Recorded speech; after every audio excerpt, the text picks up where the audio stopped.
Good evening and welcome to the LaRouche Organization Symposium. Today is Friday, August 22nd, and it's been quite a day. I woke up to the news that John Bolton's house was being raided by the FBI. Couldn't happen to a nicer person. And as people may or may not remember, it was Bolton who intervened in a despicable way to derail the North and South Korea negotiations, which President Trump was involved in his first term, which may have brought the Korean War finally to an official end. And Bolton threatened that they should use the Libya approach on North Korea, which is to say, for those of you not familiar, Gaddafi had agreed to never develop nuclear weapons. And his reward for that, for working with the United States, was to be overthrown and brutally raped and murdered, being dragged through the streets and then laughed at by Hillary Clinton. So that was Bolton. And then also Bolton, my understanding from some comments of Senator Richard Black of Virginia, retired colonel, is that Bolton also was involved in undermining President Trump's attempt to get American troops out of Syria in his first term. So this is a very nasty character.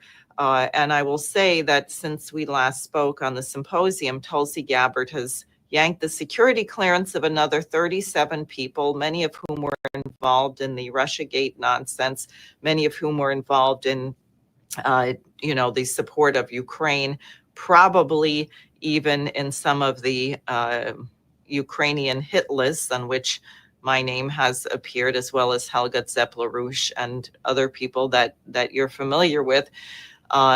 So this is very interesting. And then we also learned that apparently she gave orders that people involved in the very important negotiations between the United States and Russia, between President Trump and Putin personally, not share intelligence with our so-called allies of the Five Eyes. And I would say that what we consider our allies, particularly when it comes to the British, but most of them really are not our allies, that they want war. And then, of course, there's the Mossad as well. So the London Economist is in a complete freak out about Gabbard. You had the New York Post, which is definitely a pro-Zionist, pro-British royal rag, had an article this morning saying top diplomat says President Trump is going to be trapped by Putin. So I thought, well, the top diplomat that I know is Sergei Lavrov, the foreign minister of Russia. He's probably the senior diplomat in the world, and I don't think he would be saying this. So who is it? Kaya Kallas, the little pipsqueak from Estonia who loves the Ukrainian banderist, who's now with the European Commission.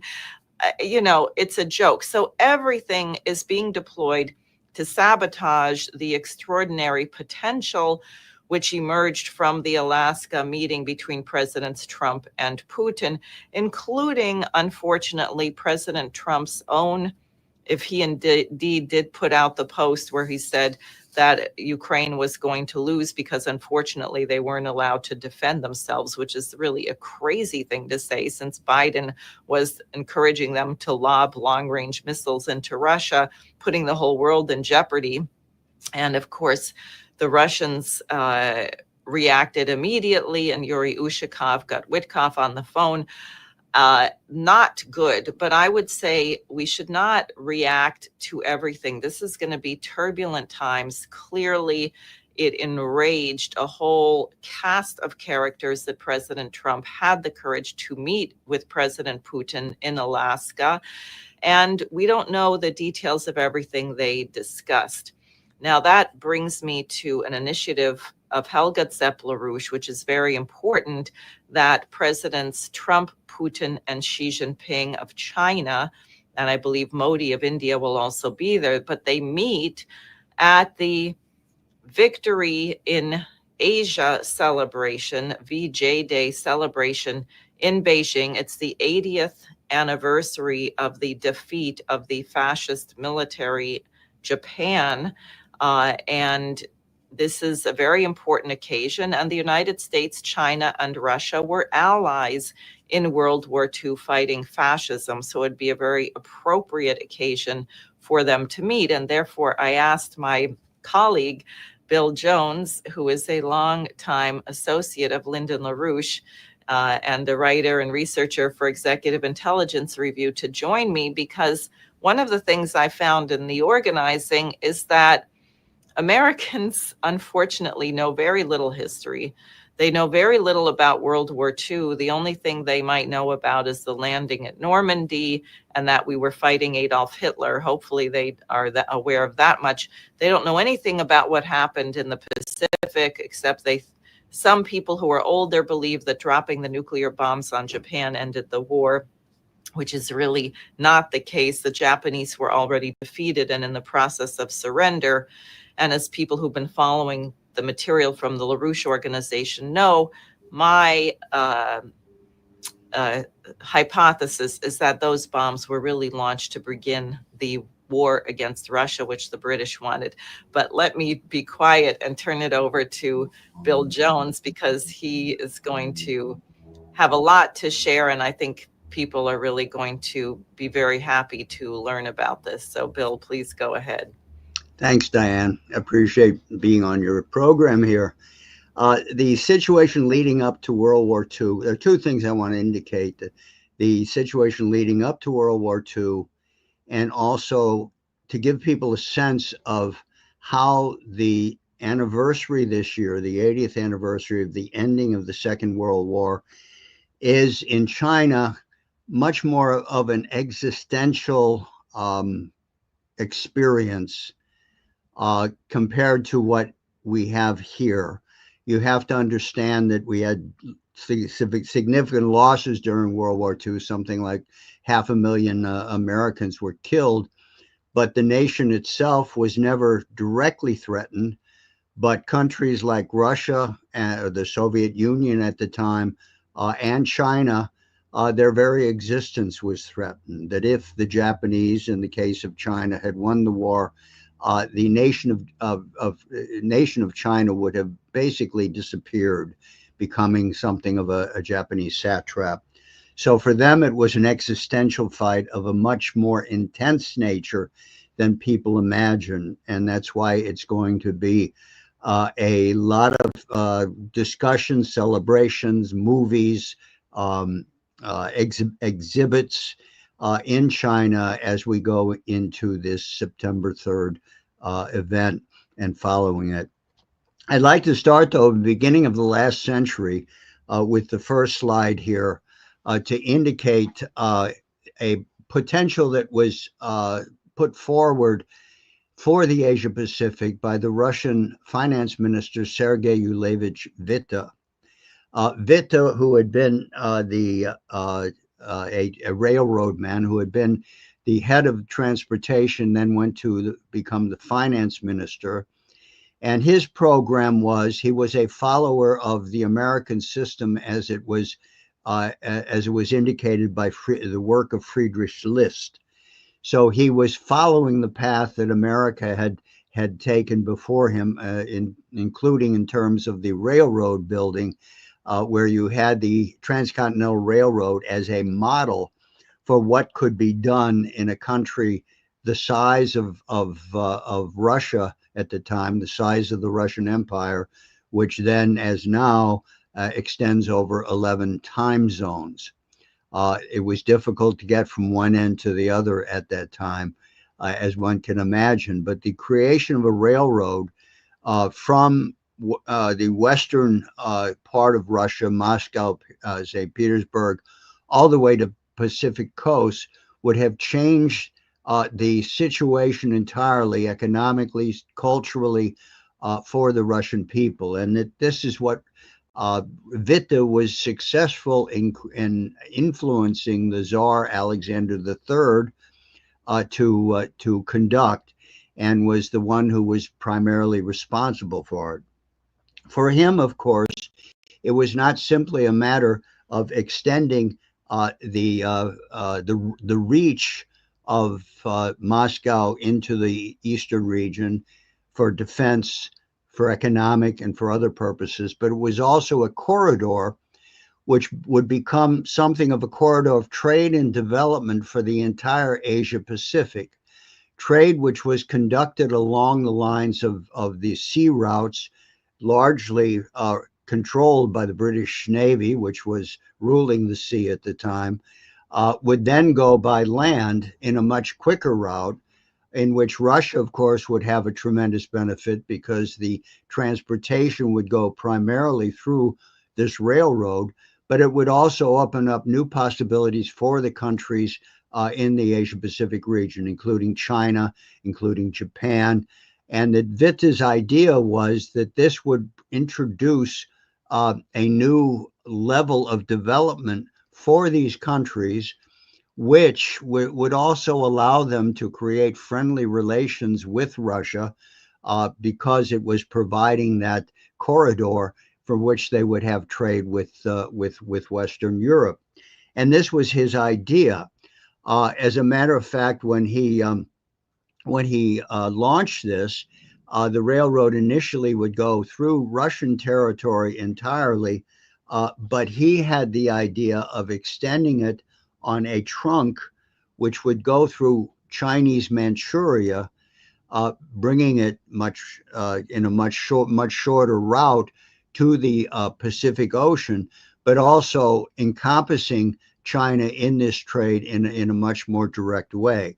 It was not a question of Russia taking a part of China, but rather creating this railroad, which would be controlled, I think, for 20 years by the Russians and then turned over to the Chinese, which would be a corridor of development for their own internal development.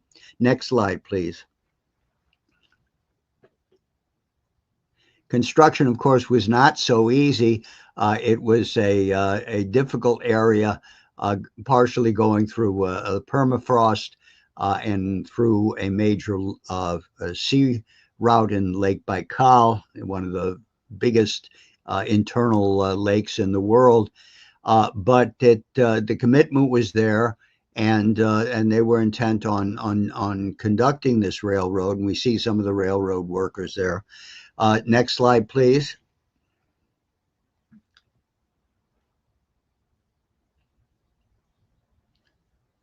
What happened to the map? The map is later. You just had a slide that said fighting begins in the war. Oh, I see. Okay. I'm sorry. I can go to the map. Let's do it. There's the map. Okay, we need that to get a sense of this. If you look at it on the right, if you can see that, it goes basically through all of Russia, but then there is 2 points in this particular map. There's one that goes to the northern route, which is in Russia, but then there's a more southern route which goes through Manchuria, and this was called the Chinese Eastern Railroad, and it was by and large not the first railroad was built, but the longest railroad that was built at that time. We're looking at the year around 1900, and it created a whole different set of conditions in China itself. Obviously, you had the railroad workers, you had the engineers, you had to utilize the native forces, which would make them into construction workers of a railroad rather than farmers. You also, as you were moving through there, new cities were established, including one of the biggest cities and one of the junctures of the Chinese Eastern Railroad, Harbin, which is in Manchuria, now the biggest city there, which today even maintains a lot of its Russian character in terms of the architecture and the like. This was a new element in the Chinese development, was worked in conjunction with some of the leading modernizers in China, including Li Hongchang, who at one point also visited the United States in the 1880s and was intent on trying to transform China from a primarily agricultural country to a modern industrial nation, similar to what the Japanese had done. He also, there was a lot of opposition to it, a lot of reaction from some of the powers that be that did not want to move in that direction. but that was his intent. And in addition, it was also understood that China, as a large nation, would also have to advance militarily as a modern nation, which Li Hongchang desperately tried to accomplish. We will see it didn't quite get to the point where it was very effective when it did come to war. Then we have the situation with Japan. Japan is an island nation. The biggest problem that Japan has is they do not have any or very many natural resources. As Japan emerged in the 1800s, largely due initially to the influence of the United States and the opening up of Japan with Commodore Perry, they found themselves as an industrial nation that needed supplies of materials that would not be found within Japan itself. There were two ways that they could deal with this. And there were two traditions that I even kind of exist to this day. The one route is that we can conduct trade in order to bring in what we need from the outside world. And Japanese have long been experienced traders, even into the present century. The other was that we could simply beg, borrow, or steal from other nations, and as they became more industrialized and did create a military force, they could also do that through wars of attrition, of taking areas. So you had those two factions, one which is kind of the military side and the others which is more oriented towards the diplomatic side. Witte, of course, had support from leading people within this new modern Japan when they had created the Emperor Meiji and overcame the localisms that existed there, creating Japan as a nation, that there were forces there who were interested in moving in that direction, who would see Witte's program as a means of resolving their problems. One of those people was Ito Hirobumi, who had been instrumental in the revolt that led to the creation of Meiji Japan. But there were others who had very different views. You also had, unfortunately in Japan, almost from the get-go, a strong British presence. The engineering schools that were set up in Japan were set up by British naval officers who had also been involved in setting up similar engineering schools in India, which of course was already a British colony. And of course, that meant that the British influence in Japan was very strong. The British had the attitude, as we know from our history, that they were an island kingdom that controlled the seas, but you had this Eurasian heartland, which was much more powerful, with countries like Russia, like Germany, like France. If they got together, they would become the major factors in development, not the British. Therefore, the British saw themselves as linking up with the Japanese as the two island kingdoms on the edge of this Eurasian heartland, which could work together in order to advance their own interests. And that played a role, as we will see moving forward. There were, however, an element in Japan that realized that they were the major military power at a certain point in the Asia-Pacific region, and they could use that power to move forward and to assert their own interests. The first problem came, the first conflict came over the issue of Korea. Korea was they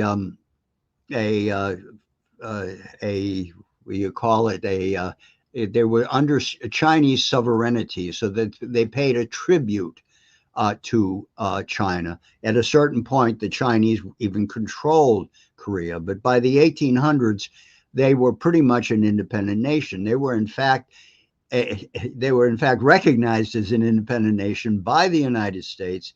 I think it was in 1882, even before they had officially freed themselves from Chinese sovereignty. And as a matter of fact, I think we were able to do that in collaboration with elements of the Chinese government. we had an ambassador there, and a Korean ambassador came to the United States in the 1880s. So they were on a road to independence. The Japanese were involved economically, and Japan saw Korea as a means of attaining a foothold on the continent, which would allow them access to the raw materials that were extant not in Japan, but to some extent in Korea, but more importantly in China.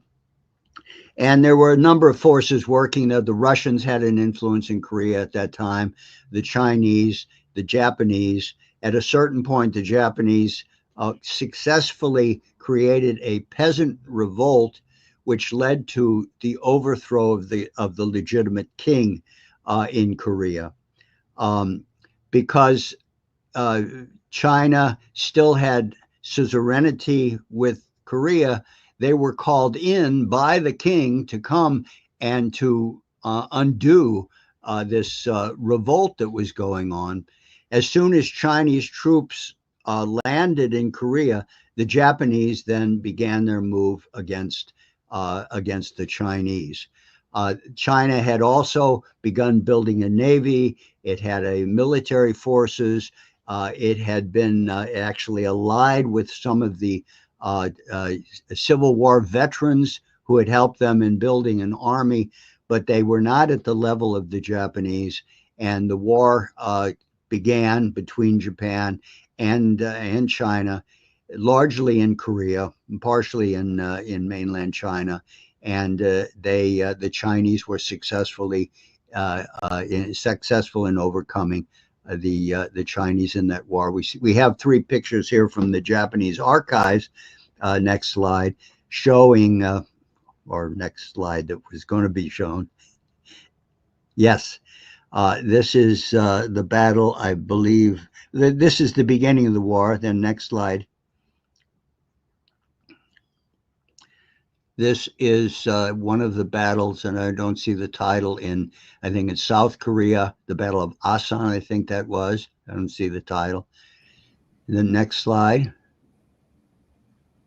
This is, I think, Pyongyang, which of course not today is the capital of North Korea, and that was also taken by the Japanese. And then the third slide shows you the destruction of the Chinese fleet. The Chinese had a problem.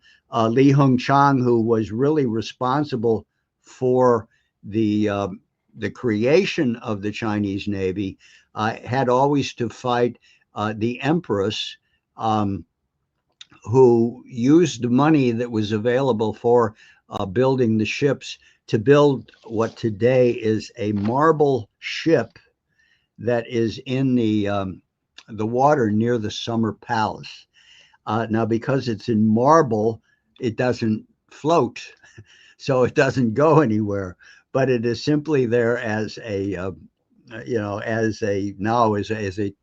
tourist site. But for the Empress, this was something that would create, a prestige for the imperial throne, and therefore the money went to that instead of to the Navy, which is why there was this defeat. So as a result of that war, the Japanese successfully gained gained Taiwan, and they gained the Pescador Islands, which had previously been a part of the Chinese Empire. They also had a third claim to a part of mainland China called the Liaodong Peninsula. Next slide. And this is very critical. It's critical because it was the first territory in China that Japan would control. And it was also key, as you see, it is a peninsula there. You see Korea to the right and the Liaodong Peninsula to the left. And it was an important port as well. And that was very much desired by the Japanese. But the Russians under Witte, and they were observing these developments very, very seriously, because it would affect the whole program of Witte in terms of the Asia Pacific region. And he was successful in bringing the Germans and the French, which also at that point had had not colonies, but they had interests in the Asia Pacific and interest in China.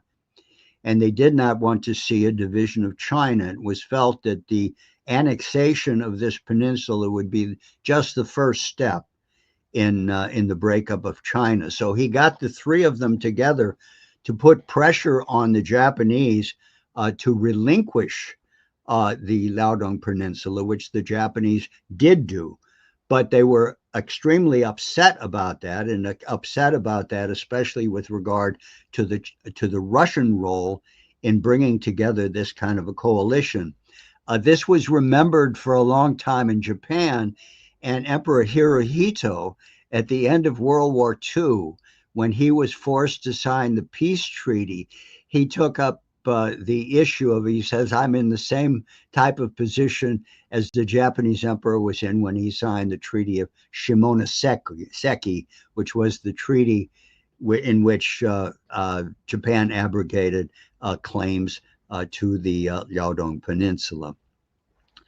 So, but there was also enmity with regard to Russia as a result of this. There was also a concern that Russia, which was building this railroad in Manchuria, was also gaining access to a part of China which would not be accessible to the Japanese. And of course, while Witt's policy was that the Japanese and the Chinese would be included in this development program, there were elements in Russia, in the military complex, that really wanted simply to annex Manchuria. And they were also gaining the ear of the Tsar, who was very strongly anti-Japanese since he had visited the Far East even before he took the throne. And there was an assassination attempt. He was knifed by a Japanese terrorist. So he had his own problems with the Japanese, and he was not at all friendly to them, which created a situation of great enmity. The Japanese, therefore, at this point decided that they would begin to move also against Russia. And you had in 1904, 1905, shortly after the Treaty of Shimonoseki, it was 1897, just several years later, then you had the beginning of the Russo-Japanese War, trying to bring down the power of the Russian Empire in China. Nobody really thought that the Japanese would have any chance in this war, given that the general prejudice was that a European nation, and Russia, which was in many respects a European nation, would therefore have the upper hand. That was not the case, and it was a very difficult war for them. As a matter of fact, their fleet on the Pacific region suffered major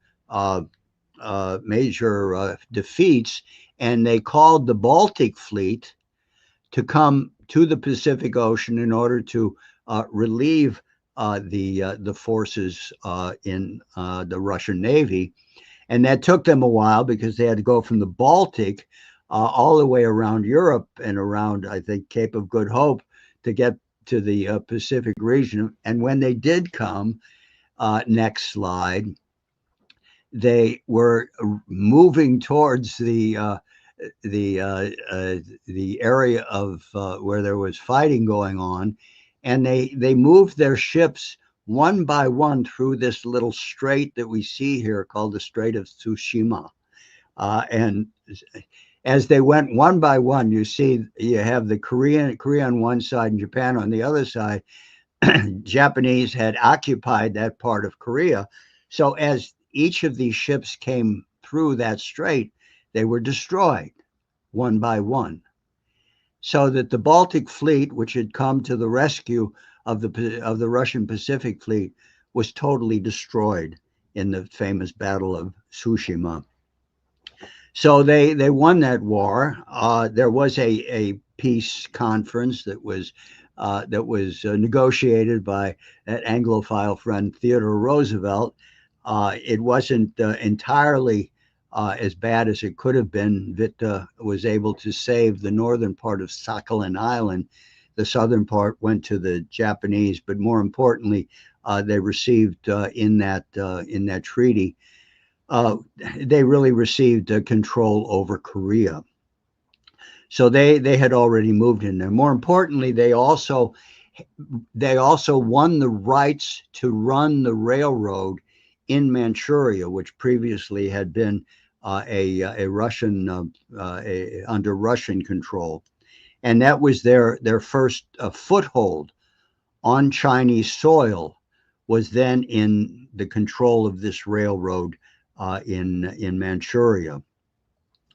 But it wasn't long before, as they consolidated their situation in Manchuria, they created an incident by 1931 where there was a bombing of the railroad, or this railroad which was being run then, which was going actually through the Liaodong Peninsula that we saw earlier to the sea, to the seaport at Port Arthur. There was a bombing there, and the Japanese then used that as a pretext to basically take over all of Manchuria. There was, first of all, a Chinese official that was in charge of it. He was basically overthrown, and the Japanese took Manchuria. Then they began to build up their own military forces for larger moves that were intended for the area of China proper. And during the time they were in Manchuria, Manchuria at the time was, of course, probably the most industrialized part of China, since the Russians, with the development of the railroad, had also contributed to creating something of an industrial society around the railroad. Japanese took it over. They didn't dismantle it. They didn't destroy it, but they used it to their advantage. It was during this period that the Japanese were also working on new types of weaponry, and there will be a movie, I believe, coming out soon, where the Chinese will show the development of the Japanese chemical and biological weapons program, which was developed even before the Japanese entered into China proper. Before they tried the invasion of China and taking over Beijing, they had already developed the chemical and biological weapons that they intended to use in their invasion of Japan already in Manchuria. And this is also something that people generally don't know. So they found another pretext at the famous Marco Polo Bridge in 1937, and there was an alleged shooting between Chinese and Japanese soldiers. Marco Polo Bridge was like the border between Manchuria and China proper, and therefore, when that happened, the shooting happened, and the Chinese used that as a pretext to move into China, to take Beijing. You mean the Japanese? I'm sorry, the Japanese, yeah, used that as a pretext to move into Beijing. Next picture, we see that. The one before that, yeah, here you see them moving their troops into China. Next slide. You have to see what it is. Yeah. No, I can't. Oh, okay. Oh, go back to the other slide. Go back to the other slide. Okay. It was easy to take Beijing. The Chinese forces, were not at the same level technologically as the Japanese were. There was, even at that time, support and sympathy from the United States, but it was not the type that allowed them to build their military to any great extent. So that Beijing was taken rather quickly. They moved south then. There was a battle in Shanghai. The battle in Shanghai, however, I mean, the Chinese forces one should understand the attitude also that people today in China have toward that overall battle. Of course, now it is the Chinese Communist Party thinks, of course, a lot of, the role that they played, but they also understand, there is general understanding today in China that the bulk of the opposition to the Japanese was the Kuomintang under Chiang Kai-shek. We will see, I know, during the celebrations that are coming up now on September 3rd, that there will also be a recognition of those troops, of the role that they played. Like the forces of the communist resistance, there are probably not a whole lot of them still alive, but to the extent that they are, they will be honored, and also the relatives of those who fought in the Kuomintang will have a similar status as those who fought in the in the communist resistance because of the importance of this. And in Shanghai, they really proved their worth, that the Japanese thought that they would simply sweep through Shanghai and take it over without, significant losses. That was not the case. And there was a lot of bitterness on the part of the Japanese because of the tremendous resistance that the Chinese showed. So in the next battle, in the next move that they fought from Shanghai, they moved inland along the Yangtze River up to Nanjing. I just wanted to show this map because I think people are having. Oh, I'm sorry. Yeah. The geography. So can you see that? I can't. Oh, yeah. Now I see it. Yes. Yes, this is the map of what the Japanese, if I recall, if I know it correctly, the Japanese controlled in 1940. They would control a little more, but not a whole lot more. And so that you see that it's a large country. The Chinese forces, after putting up a resistance, as they were defeated, then they moved eastward, and they took with them their universities.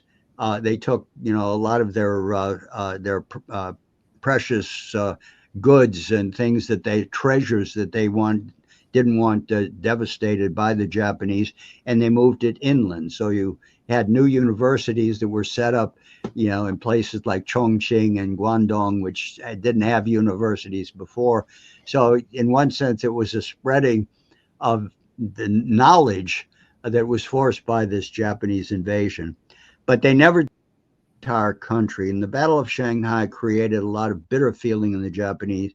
So at the next battle in Nanjing, it was the intention of the Japanese that we must show the Chinese what they are worth, that they are less than human. First of all, the principle was that every soldier will be killed. And so part of what happened in the Battle of Nanjing is that everybody would be investigated whether they were a soldier. And if they looked as if they were at the age, males at the age of being a soldier, they just took it for granted that they are soldiers and were automatically killed. But the amount of rapine and devastation and just evilness took its peak in this Battle of Nanjing. And I'll show you a number of pictures, not the worst of them all, to indicate what it was actually happening. And this is just like a total devastation of entire groups of people. Nanjing also had its area where people could be safe. There's the international area, and that for a long time that was maintained kind of sacrosanct, but at a certain point that also was devastated. And we see here. What was the population of Nanjing at that time? I don't know. It was a substantial city. Nanjing was probably the third largest city after Beijing, Shanghai. Nanjing was undoubtedly the third largest city. Nanjing, of course, had an old history because Nanjing at one point had been the capital city of China for a while under the republic in the 1900s, but it also stretched earlier too during the Taiping Rebellion. So I don't know. I'd have to Google that right now, but I can't do it. But it was the third largest city, and of course it was even larger because all the refugees, including a lot of the soldiers who retreated after the Battle of Shanghai, also found their refuge in Nanjing. And we'll see this. This is one example, but next slide, you'll see this. Yeah, he's just on the steps. They were just killed inadvertently. And the third slide, which we won't see this until we see what happened at Auschwitz and Treblinka. Nothing like this, I don't think, really has ever been seen, at least not in the photographic era. And that was what we were dealing with here. There is a film that I would like to recommend, which is in the theaters now, called Dead to Rights, which is a film actually about the Nanjing photo studio, which tells the very interesting and dramatic story about how these photos, which were photos that were done by the Japanese in order to hype up their own soldiers to further feats of the same nature, and possibly also to let their bosses back home know that they were doing a good job in sweeping up, this Chinese scum. But it was by no means allowed that these pictures would in any way be sent out to the Western press, because they knew that this would be a total uproar in the international community. And so what the film shows is the real story of how people who were actually hiding at this photo studio, some were, and some were actually forced to work for the Japanese, but others were there hiding. The photo studio was necessary because the Japanese could take the film, but developing it and like they couldn't do on site, and they wanted to have it for their own troops as well, and therefore they had to use the Chinese who were working there, and they in turn saw to it that they were able to squirrel away the worst photos and replace them in the archives with other photos, so that at a certain point they felt they could get them out to the West, which they did very shortly. And that created a furor over the situation, leading to large condemnation of the Japanese operations in Nanjing. It is still today a problem. I mean, it's understood by the Chinese what happened there, but in terms of the Japanese society as a whole, these movies will not be shown. And there was an article today, which will be in our briefing tomorrow. Hopefully we'll get some circulation, by a Japanese blogger who saw the movie and who was so upset about it that he put on his blog, which usually had like lighthearted stuff. He lived in China, he's a Japanese, but he's a blogger and he blogs in Chinese, but he generally has very easygoing stuff, jokes and things like that. But he had a very serious, blogging in terms of the implications of this, and concern that it still is not recognized at all by the Japanese that this actually happened. And therefore their view of the Japanese soldiers and the Japanese army in World War II is still totally obfuscated and oblivious to the actual damage that actually was done. Perhaps in this anniversary era, where we have a film of this and we have the film of the biological warfare factories that people don't know about, this will change the situation in Japan. And because as of today, as there was earlier, there are two very clear factions in Japan. There are those who know that it is trade and development cooperation that is important, And there are those who are still stuck in the past, still visit the various Yasukuni shrines, thinking that these are war heroes, noble souls, so to speak. And but that can all change quickly. But I want to end on a optimistic note here, that and kind of returning to what we had in the beginning. It's the other one. Yeah, that's it. Is especially now that the area of the Far East to some extent has been focused on through the Anchorage meeting of Putin and Trump in Alaska. It has also raised interest again in this old project, which the Tsar Nicholas II, who had been knifed by the Japanese terrorist in 1905, gave the permission to an American company, which had a project of building a bridge and perhaps even a tunnel over the Bering Strait, which you see is very short. I think it's about 80 miles. The closest between the U.S. and Russia are these two islands in the middle of the Bering Strait, which are I think 4 kilometers from each other. One is, of course, American. The other is, of course,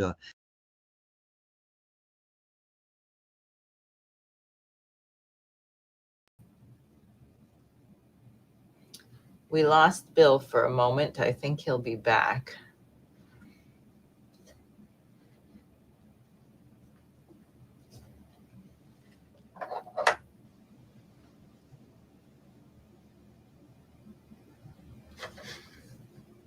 We have the map.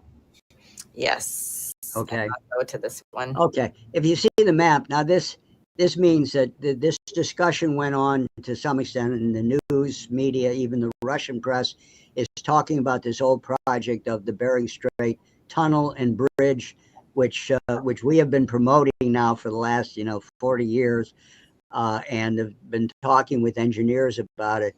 But it's an older project. It dates back to the beginning of the 1900s. I don't know if you got what I said about Tsar Nicholas II, who was knifed by the Japanese terrorists, allowed an American company which had a project to build a bridge and a tunnel over the Bering Strait. He allowed them to do it, but he gave them no money, and obviously that didn't pan out.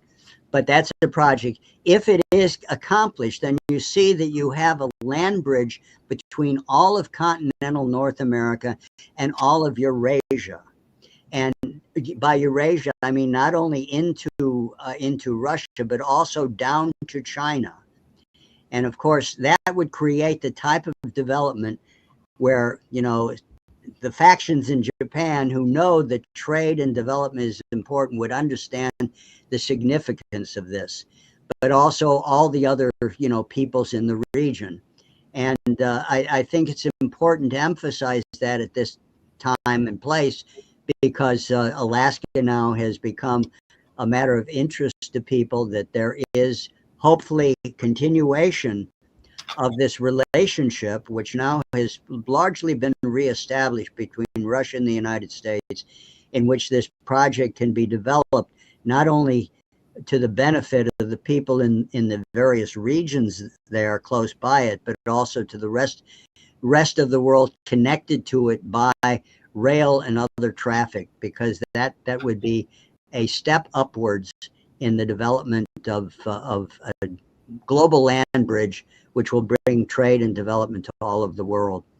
And hopefully in the aftermath of this remembrance of World War II and a remembrance of the agreements that we had after World War II, which to some extent are being forgotten, we can use that type of climate in order to reinvigorate the situation so that we can get back to the kind of program that Sergei Witt and others like him had over 100 years ago.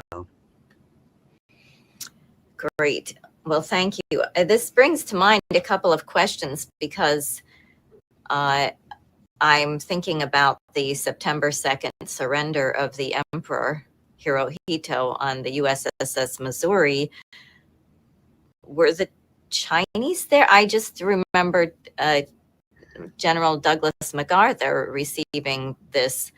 But what was the relationship of the Chinese to this? It seems to me they suffered the most at the hands of the Japanese.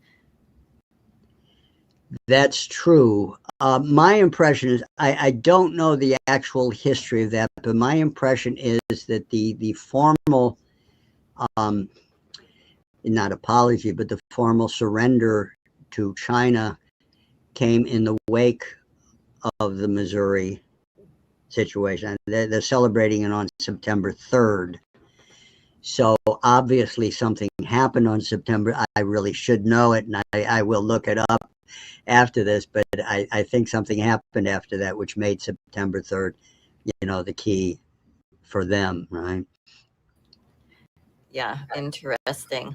And when we saw these horrific images from what is called the rape of Nanjing by the Japanese, this horrific slaughter, it makes me wonder, with regard to the atrocities being committed by the IDF in Gaza right now, how history deals with these things. Because I think in South Africa, they took one approach which clearly was effective, the truth and reconciliation idea, which is not revenge, but also you must acknowledge the crimes that were committed. I think it's very hard to move forward if you don't acknowledge that hideous crimes were committed.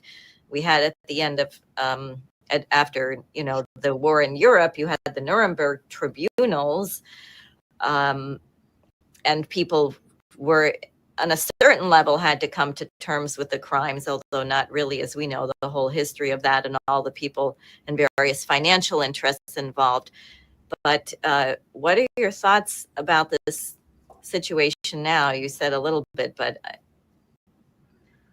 well, look, there were trials of the Japanese. There's a book out called what do they call it? It's similar to the book on Nuremberg that it was put out, I think, about a year ago. Judgment. It's called Judgment of Tokyo, right?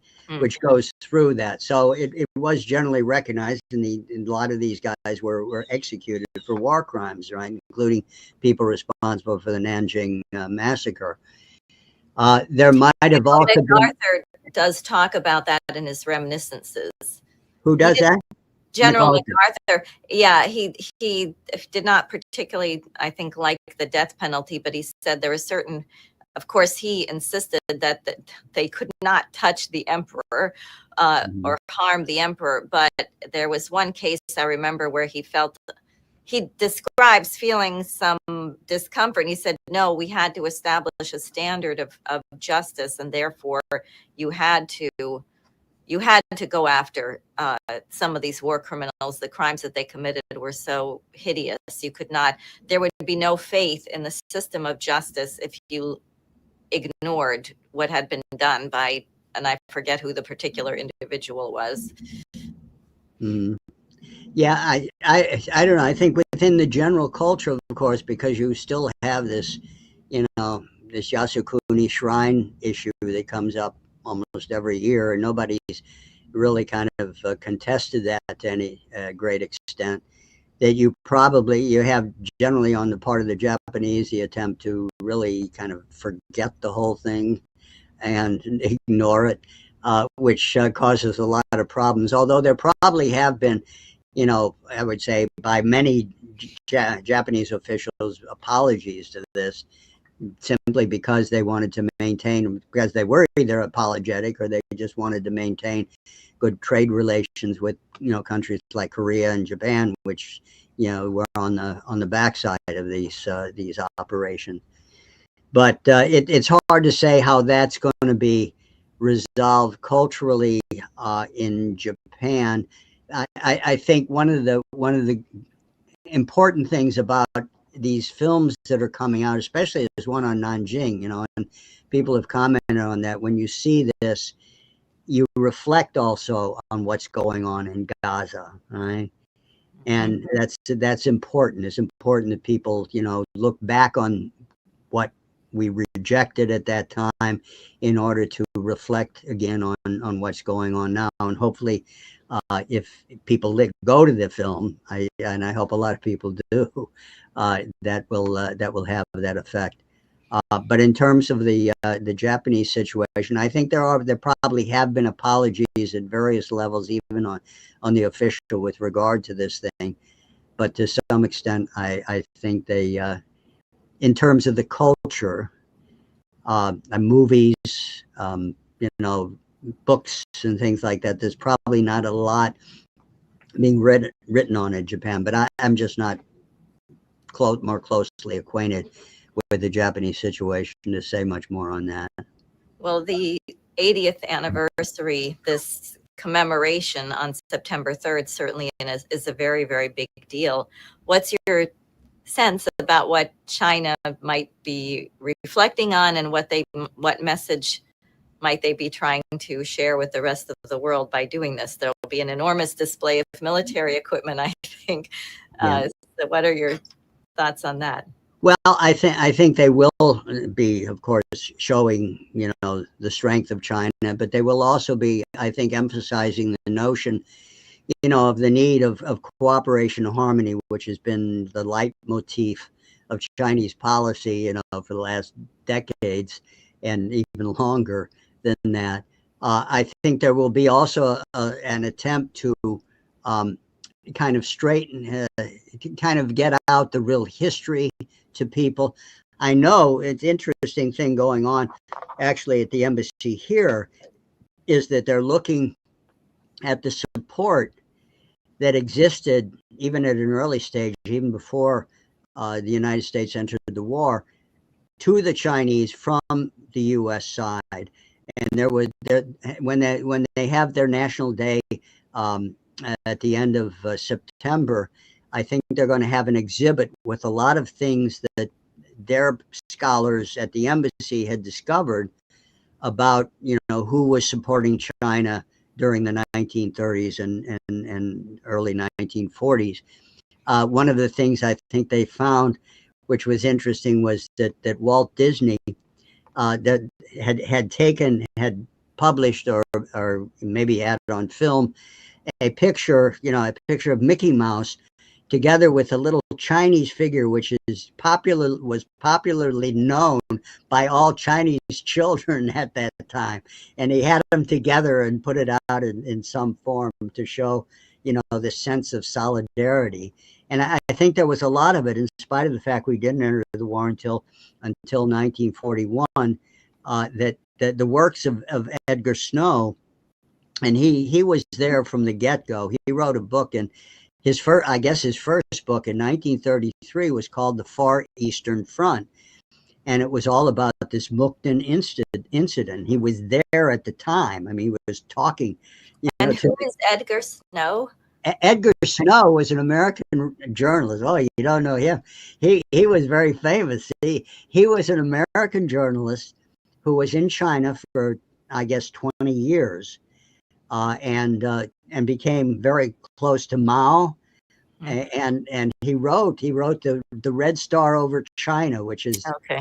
You probably read that. I've heard of that. I haven't read it. I only know the name of it.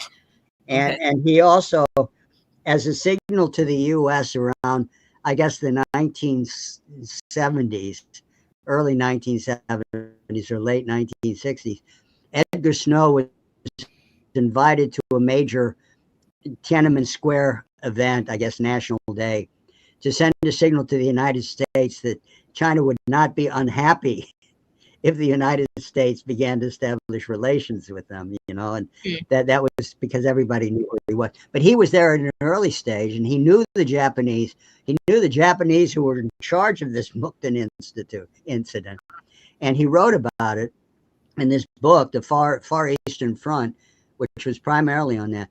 And I had a copy of it. I got it at a secondhand bookstore, but I looked on Amazon to see if it was available, and the only issue I found was $400.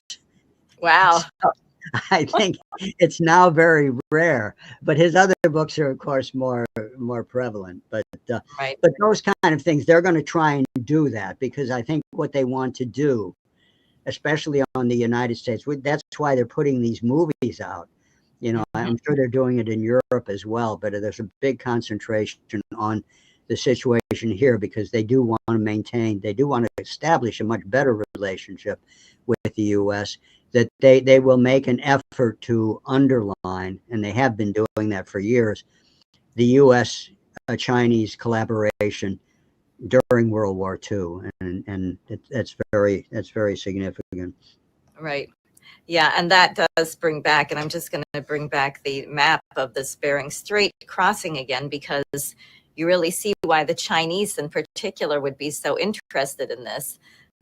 Because, and also I will just say, the obvious thing is if you look at this map, you see the west coast of the United States, Canada, Alaska, the Russian Federation, and then you see Korea, Japan, and you don't have to go through Europe, which I think is a great advantage, because right now that is like I don't know what they are, a bunch of backward warmongers.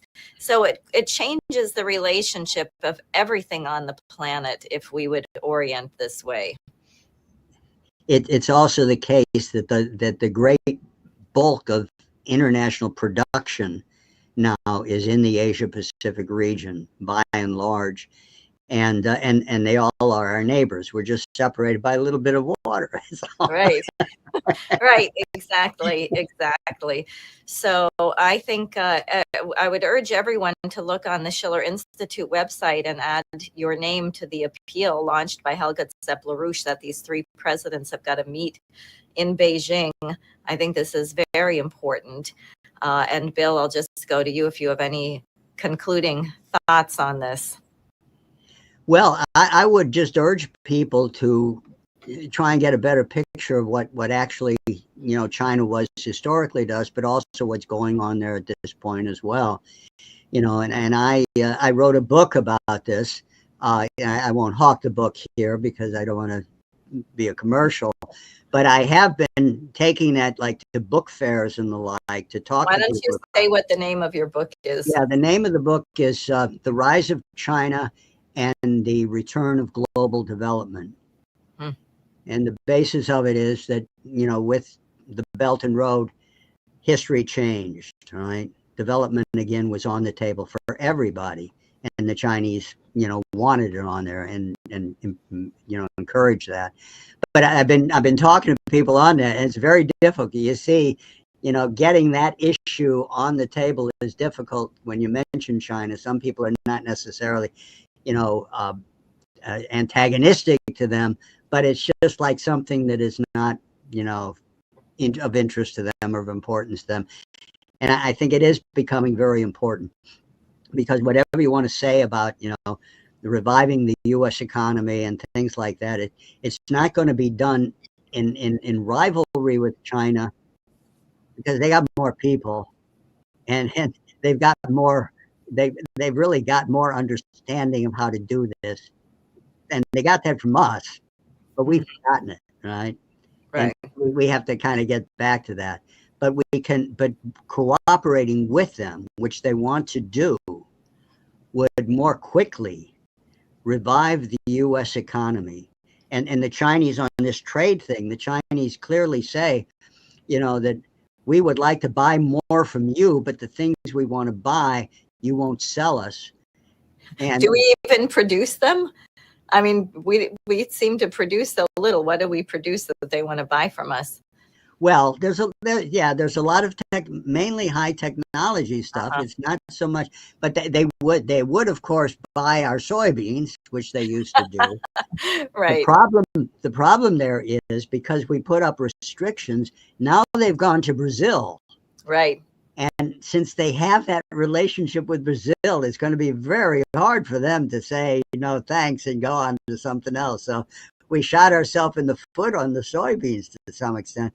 But there are other things that we can provide. I mean, you would have to, you know, really lower the limitations of what you consider, you know, technology that cannot go to the Chinese, including semiconductors and stuff.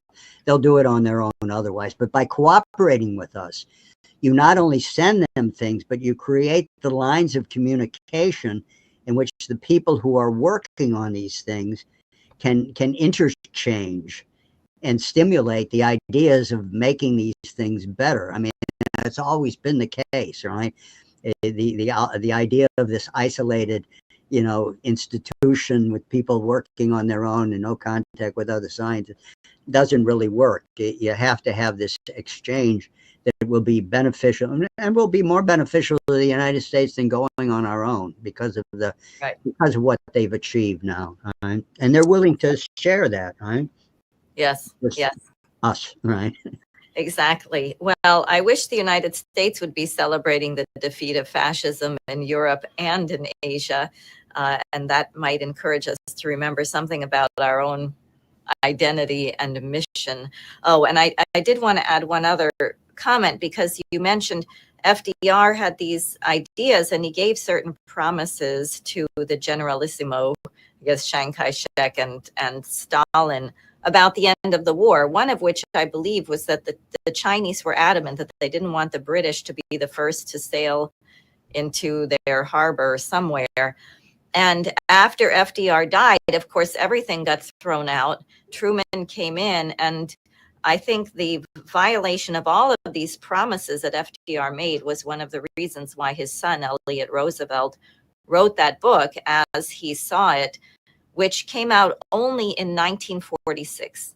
Mm-hmm. So not even a year after the war ended in both Europe and the Pacific. And what Elliot Roosevelt saw, having been in so many meetings with his father, was that the most important core principles that his father had envisioned for the post-war world were already in jeopardy. And he says that in the epilogue to the book about this is why I had to write this, because my father had a vision for what the world was going to look like, and it's been violated. And I think that vision very much was shared by Lyndon LaRouche. Not that he ever got to talk to Franklin Roosevelt about it, but clearly was one of the compelling factors why Lynn did what he did in his life. And if we get that Bering Strait tunnel and bridge built, it will largely be due to his efforts in putting that issue forward during the course of his own career. Exactly. All right. Well, thank you so much for joining me, and I hope everyone has found this very enlightening.